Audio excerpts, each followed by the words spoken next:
오늘 본문에 보면 겹겹이 쌓이는 어두움 속에서 피어나는 빛이 있고 고통 속에서 피어나는 아름다운 꽃이 있습니다. 어떤 환경에 처해도 그 환경에 억눌리거나 지배를 받지 않는 한 사람이 등장합니다. 우겨쌈을 당하여도 쌓이지 않는 자유가 있고 억압 속에서 피어나는 자유가 있습니다. 답답한 일을 당하여도 낙심하지 않는 희망이 있고 거꾸러뜨림을 당하여도 망하지 않는 승리가 있습니다. 바로 8절과 9절입니다. 함께 읽지요. 우리가 사방으로 우겨쌈을 당하여도 쌓이지 아니하며 답답한 일을 당하여도 낙심하지 아니하며 박해를 받아도 버림받지 아니하며 거꾸러뜨림을 당하여도 망하지 아니하고, 이렇게 고백하는 분이 누굽니까? 바울입니다. 이러는 척했을까요? 이게 진실일까요? 진실이에요.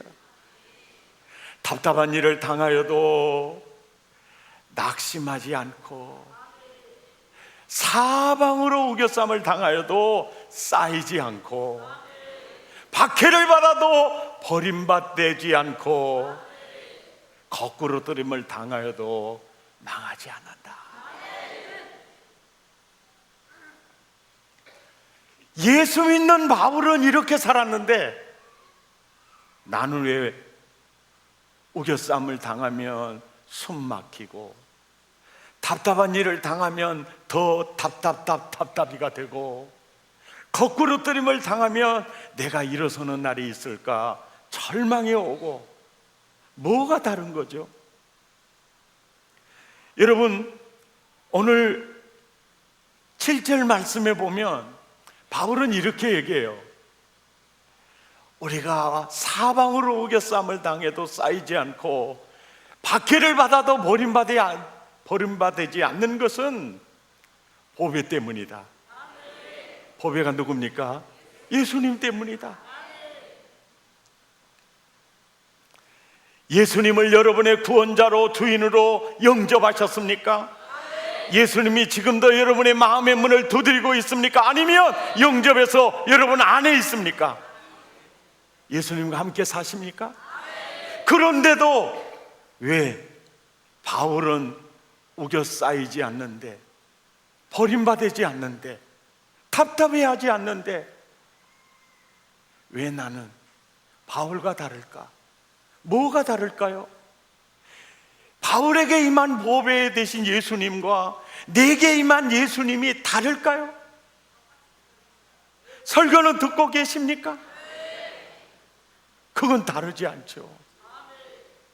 무엇이 바울과 내가 무엇이 다르는가 봤더니요, 바울은 예수님을 영접하는 선에서 머무르지 않아요. 예수님을 모시고 사는 자리에서 머무르지 않습니다. 10절 말씀을 보니까 같이 읽죠. 우리가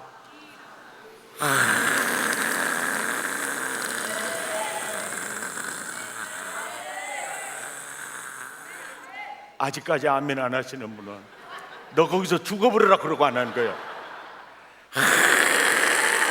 항상 여러분 이 단어에 주의하셔야 돼요. 예?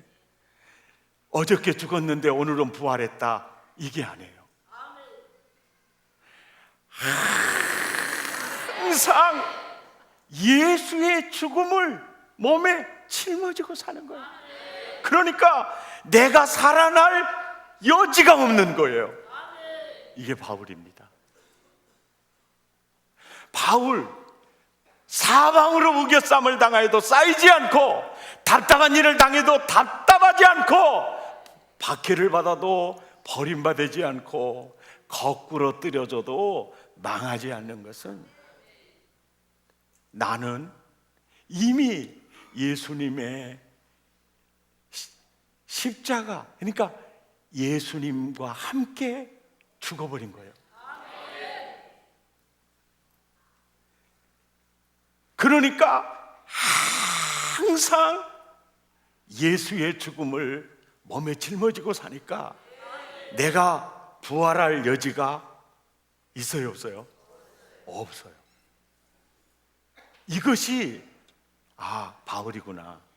바울이 이렇게 사니까 정말 놀라운 자유가 있네. 이걸 우리가 느낄 수 있죠. 10절 말씀을 11절에서 보충 설명을 합니다. 시작. 우리 살아있는 자가 항상 나를 어디에 넘겨줘요? 죽음에 넘겨줘요. 늘 십자가에 넘겨줘요.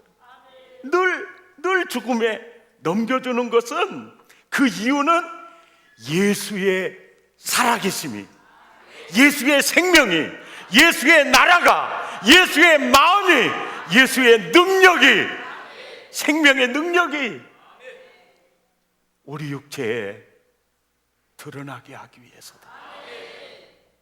자, 한 걸음 더 나가 12절에서 이렇게 설명합니다.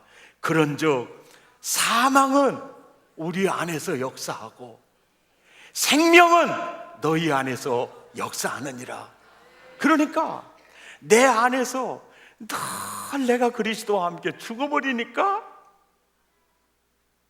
생명은 너희 안에서 역사하고, 이 말을 이제 뒤집어서 생각해 보면, 생명이 내 안에서 역사하면 너희 안에서 뭐가 역사해요? 사망이 역사해요. 이런 얘기와 똑같아요. 내가 죽지 않으면 사망이 너희 안에서 역사하게 돼요. 사망은 우리 안에서, 사망의 역사에서 내가 죽으면 생명이 너희 안에 역사하고, 내 안에서 사망이 역사하지 않고 생명이 살아있으면 사망이 너희 안에 역사한다. 이 말이 무슨 얘기일까? 판사 집사님이 담임 목사님에게 와서, 목사님, 제가 판결을 하면서 제일 힘든 사건이 교회 소송 사건입니다. 이쪽 파가 저쪽 파 고소하고 저쪽 파가 이쪽 파 고소해가지고 판결을 하는데, 판사예요. 최고의 명판결은 뭐냐? 합의 보는 겁니다. 형사건이 아니면 조정하는 거예요. 이게 최고의 판사의 지혜입니다. 이쪽에서 한 발 양보하고 이쪽에서 한 발 양보하고 서로 합의 보는 게, 이게 살 길이거든요. 지혜로운 판사는요, 조정을 잘하는 판사예요.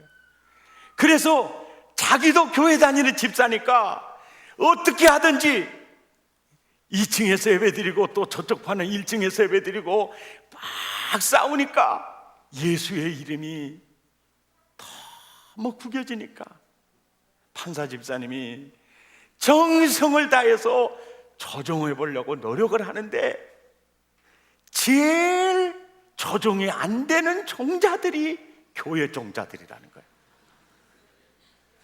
왜? 다 주의 뜻이라고 한다는 거예요. 다 하나님이 우리 편에 있다는 거예요. 저것들은 마귀가 뒤집어 씌워가지고 전한다는 거예요. 그러니까 여러분 보세요. 우리가 죽어버리면, 예수님 안에 내가 죽어버리면 예수님은 저들을 품어불잖아요. 두 파 중에 한 파만 저는 예수님과 함께 죽었습니다, 그러면 품을 수가 있는 거예요. 그런데 다 시퍼렇게 부활해가지고, 부활절 되기 전에 부활해가지고 이렇게 있으니까 결국은 한국교회가 망신을 당하게 되는 거예요.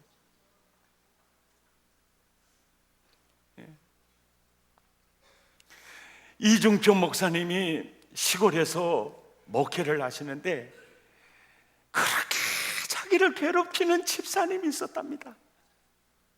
아주 그 집사님은 목사 괴롭히기 위해서 역사적 사명을 띠고 태어나서 대대로 죽도록 충성하는 분이셨대요. 그래서 하나님, 나는 저 집사 꼴 못 보겠습니다. 나는 예수님도 아니고 성령님도 아니고 나는 저 집사 꼴 못 보겠습니다. 하나님, 나 목회하게 하시려거든 제발 저 집사님 다른 교회로 가게 좀 보내주십시오. 그러면 안 되겠습니까? 그랬더니 하나님이 응답하시기를 저 교인 받아줄 교회가 없다 그러죠. 하나님, 그러면 하나님이 좀 빨리 데려가시면 안 되겠습니까? 내가 죽게 생겼습니다. 하나님, 그러시면 저 집사 좀 데려가시면 안 되겠습니까? 그러니까 하나님이 응답하시기를 저 집사 나한테 오면 내가 얼마나 괴롭겠느냐. 너는 주를 위해 산다고 하지 않았느냐? 나를 위해서라도 그래서는 안 되겠다. 참 그 이중표 참 낙원에 이민 가신 그 목사님이 말을 재밌게 하시잖아요. 너 나를 위해서 산다고 그래놓고 내가 저 집사 때문에 고생하는 걸 봐야 되겠느냐? 그러시더라는 거예요.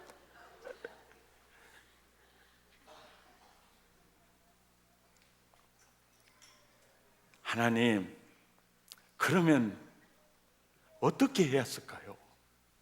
그랬더니 하나님이 응답하시기를 좋은 수가 있느니라. 뭔데요? 네가 죽으면 되느니라.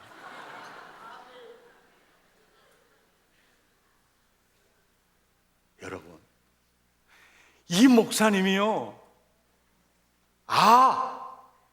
내가 죽으면 된다. 그래서 새벽마다 예수 죽음을 짊어지려고 자기가 죽었대요.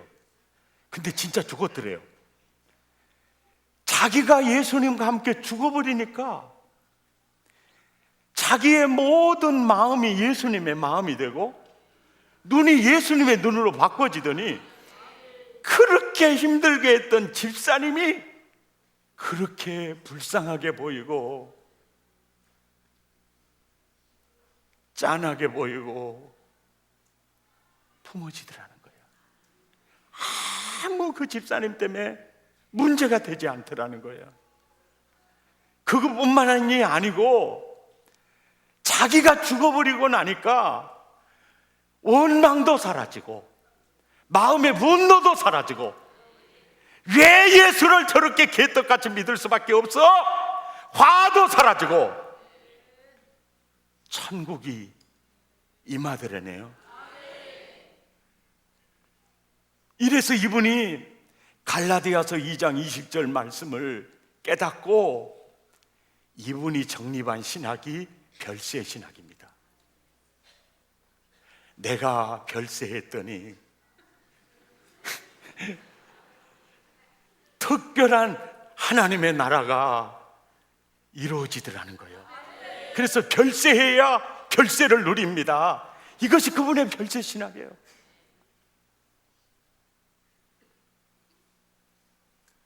제가 조크 하나 할게요. 조크 하나 한다고 말하고 하는 이유가 어디가 있겠어요? 반응이 안 보이는 사람은 정서적으로 문제가 있는 사람이에요.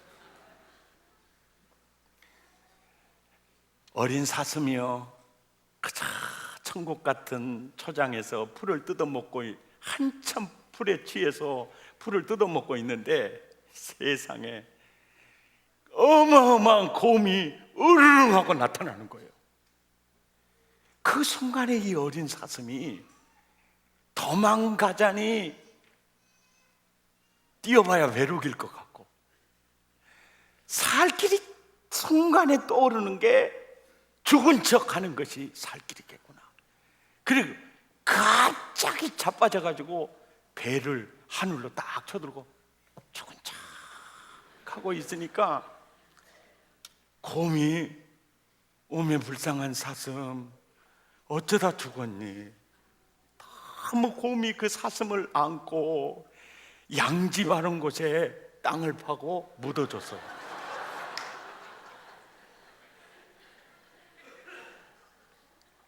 제가 이 설교, 이 얘기 왜 하겠어요? 죽은 척해도 안 돼요. 전우자고 인사합시다. 제대로 죽어야 돼. 제대로 죽어야 돼요. 여러분, 자, 진짜 예수 믿는 게 뭐냐? 나는 너에게로 들어가 너로 더불어 먹고 너는 나로 더불어 먹는 거, 예수님과 함께 살고 예수님을 따라 살고, 이게 신앙생활이에요. 자, 야곱이 태중에서부터 하나님이 선택하셨어요. 복주기로 작정하셨습니다. 그런데 야곱은 자기 꾀를 더 의지했어요. 하나님의 약속보다 자기 꾀를 더 의지했어요. 자기 수당, 자기 방법으로 장자명분도 사고 축복도 거짓말해서 가로채고 품삯도 수 써서 많이 이렇게 했어요. 그 모습을 보고 계신 하나님이 야곱아, 너 신앙생활 왜 그렇게 하니? 그렇게 신앙생활한 결과는 험악한 세월을 보내는 거야. 넌 정말 신앙생활 잘못하고 있다. 그래서 그것을 교정시켜 주려고 야복강에서 씨름하자라고 하는 거예요. 네가 붙잡고 있는 네 꾀 내려놔. 나 붙잡아. 나를 붙잡아. 그래서 모든 걸 내려놓고 하나님 붙잡고도 자기 주관대로 자기가 주인이 되어서 하나님 날이 새도록 하려고 하니까, 그렇게도 정신 못 차리니 허벅지 관절을 쎄리 쳐버리니까 힘이 쫙 빠져 쏟아지는데 하나님이 안아주니까 최초로 내가 하나님의 얼굴을 보았습니다. 하나님의 품을 느꼈습니다. 그때부터 야곱은요, 하나님이 붙들어 주신 그 은혜 속에서 그걸 누리고 사는 거예요. 자기가 신앙생활 어리석게 했다는 것을 너무너무 절실하게 아는 야곱이 기회 있을 때마다 요셉에게 알려주는 거예요. 요셉아, 너는 나처럼 예수 믿지 마라. 나처럼 신앙생활 하지 마라. 하나님 품에 완전히 안겨라. 나는 죽고 오직 하나님으로만 살아봐. 그래요. 사람인지라 형제들이 팔아먹을 때 형님들 나 살려달라고 애원했던 그 감정이, 미운 감정이 왜 없었겠어요? 죽은 내가 누구를 미워할 자격이 있나요? 이미 난 죽었습니다. 그래서 요셉은 자기는 죽고 하나님으로 사니까, 여러분 가만히 보세요. 노예가 그를 억압하지 못해요. 교도소에 들어가도 그가 희망 있고 자유가 있어요. 그리고 또 보세요. 요셉이 크게 보여요? 총리 요셉이 크게 보여요? 애굽의 황제가 크게 보여요? 설교는 듣고 계십니까? 왜 그럴까요? 요셉과 함께 하니까요. 하나님이 요셉과 함께 하니까요. 요셉을 통해 하나님이 드러나니까 그가 크게 보여요. 오늘 이 설교를 이해하려면 제가 전에 옛날에 드렸던 소금 인형에 대한 그 예화를, 그 동화를 생각하면 돼요. 바다에서 태어난 소금 인형이 산구경을 갔는데 해가 졌어요. 친구들 다 바다로 돌아갔어요. 혼자 남았어요. 바다야, 바다야. 찾는데 찾으면 찾을수록 더 깊은 산속으로 들어갔어요. 일주일이 지났어요. 몸이 굳어져요. 목이 말라요. 바다야, 나 죽을 것 같아. 그리고 한 달 동안 헤매다가 바다를 찾았을 때, 바다야, 얼마나 찾았다고 오른발을 내딛는 순간 발목이 떼깍 꺼져 나가니까 어머머 늦게 왔다고 화났나 봐. 목발을 하나 만들어 가지고 내가 살 곳은 산인가 봐. 그리고 산을 향해서 목발 짚고 가니까 바다에서 인형아, 인형아, 네가 안길 곳은 나야. 네가 안길 곳은 바다야. 아니에요. 왼발도 바다에 내딛는 순간 몸통 전체가 쏟아질 거예요. 그럼 나 죽어요. 인형아, 아니에요. 난 산으로 갈 거예요. 인형아, 네가 머리 둘 곳은 바다야. 네가 안길 곳은 바다야. 인형아, 인형아. 인연이 아닙니다, 여러분.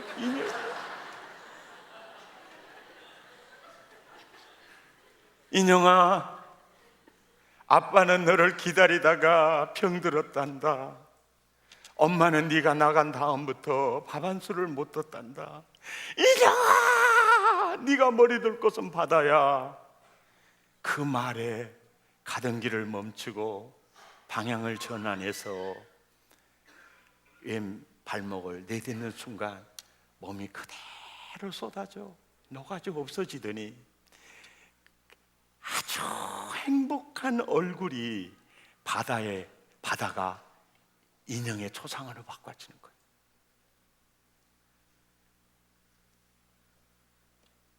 동네 사람들이 인형아, 너 죽는 줄 알았는데 바다가 됐네, 바다가 됐네.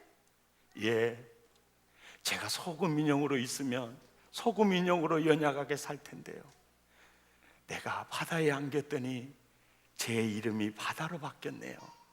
그래서 목포 사람은 고생하니까 세발 낙지에다가 여름에 민어에다가 또 흑산홍어까지 공급하고 크루즈 여행하려고 제가 그렇게 바다가 됐네요. 바울의 이 고백입니다. 예수의 죽음을 내가 짊어졌더니 내가 예수가 돼버리는 거예요. 하나님의 나라가 돼버리는 거예요. 그러니 쌓일 수가 없죠. 이게 신앙생활입니다. 아멘입니까? 이것이 신앙생활이에요. 내가 별세하면 진짜 별세를 누릴 것입니다. 예. 하나님, 제 아내 때문에 못 살겠어요. 답은 딱 이겁니다. 네가 죽으면 된다. 남편 때문에 못 살겠어요. 답은 하나다. 네가 죽으면 된다. 사랑의 교회 다 좋은데요, 그 물건 때문에 그렇습니다. 아니다. 네가 죽으면 된다. 만 가지 문제의 답은 딱 하나입니다. 죽으면 예수님이 살아나죠. 누구도 할 수 없어요. 답은 하나입니다. 내가 죽으면 됩니다. 아멘입니까? 이반 명보, 이 사람이 살아있는 사람으로 보이는가? 그러고 보니까 딱 죽은 사람이야. 저도 같이 죽겠습니다. 이렇게 나오는 거죠. 우리 찬양하면서 말씀을 깊이 생각해 보시도록 하십시다. 구주와 함께 나 죽었으니 구주와 함께 나 살았도다. 영광의 그날에 이르도록 언제나 주만 바라봅니다.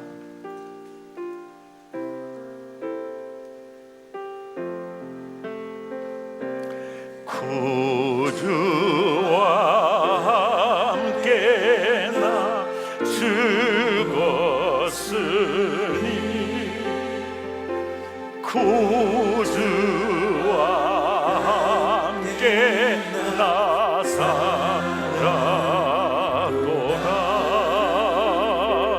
영광의 그날에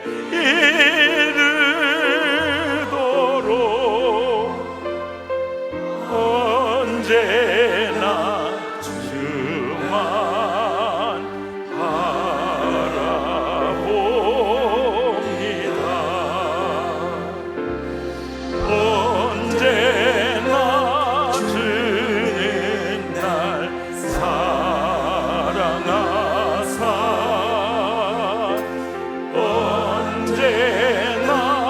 새 생명 주시나니 영광의 그날에 이르도록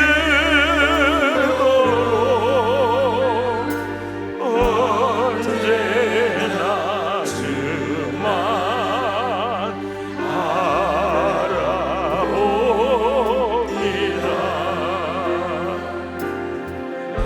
마음속에 시험을 받을 때와 무거운 근심이 있을 때에 주께서 그때도 같이 하소서.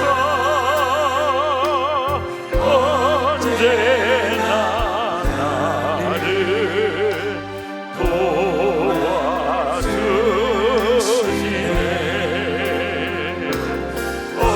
언제나 주는 날 사랑하사 언제나 새 생명 주시나니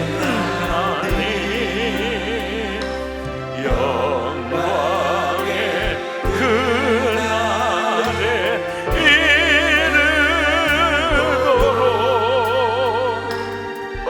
언제나 주만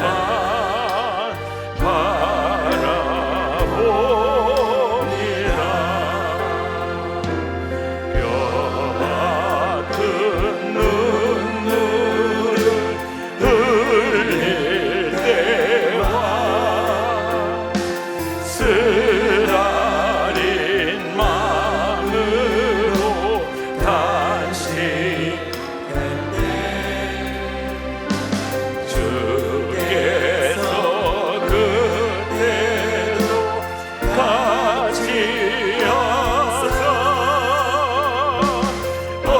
언제나 나를 생각하시네.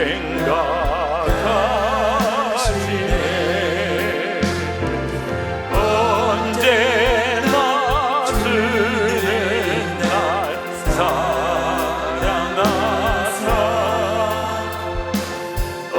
언제나 새 생명 주시나니 영광의 기한이 이르도록 언제나 주만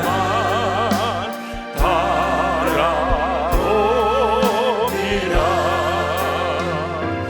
내 몸에 약함을 아시는 주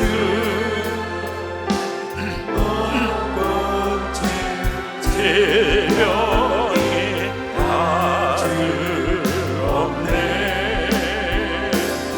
새로운 날이나 기쁜 때나 언제나 나와 함께 계시네. 언제나 주는 날 사랑하사 언제나 새 생명 주시나니 영광의 그날에 이르도록 언제나 주만 바라보리라.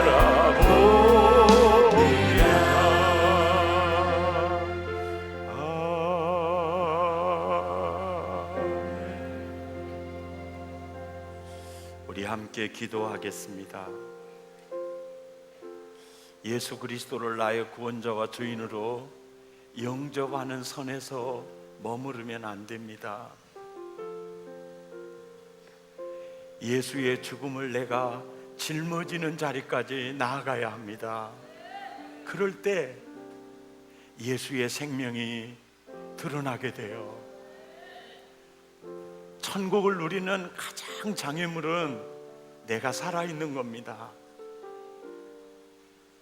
오늘 이 말씀이 무슨 말씀인지 이해가 되셨는지 모르겠습니다. 누군가에게 여보게 이 사람이 살아있는 사람으로 보이는가? 예, 죽었습니다. 저도 같이 죽겠습니다. 소금 인형이 바다에 형체가 사라졌을 때 그 소금 인형은 인형이 아니라 바다가 되지요. 그래서 이 말이 나를 믿는 자는 나의 하는 일을 저도 할 것이요 이보다 더 큰 일도 하게 될 것이다. 바울이 나는 죽고 늘 예수님으로 살다 보니까 바로의 황제보다 바울이 더 크게 느껴지잖아요. 아무리 우겨쌈을 당하여도 쌓이지 않지요. 거꾸로뜨림을 당하여도 망하지 않지요. 아멘입니까? 예수의 죽음을 항상 짊어지는 자리에까지 나갈 수 있기를 바랍니다. 하나님, 내가 죽으면 됩니다. 그것이 답입니다. 만 가지 문제의 답은 내가 죽고 예수님으로 사는 것, 이것이 예수 제대로 믿는 것입니다. 믿는 척하는 종교인이 아니고 예수님과 함께 사는 신앙인 되기를 원합니다. 하나님, 만 가지 문제, 사실은 답은 이것인데 주여, 내가 죽지 않았어요.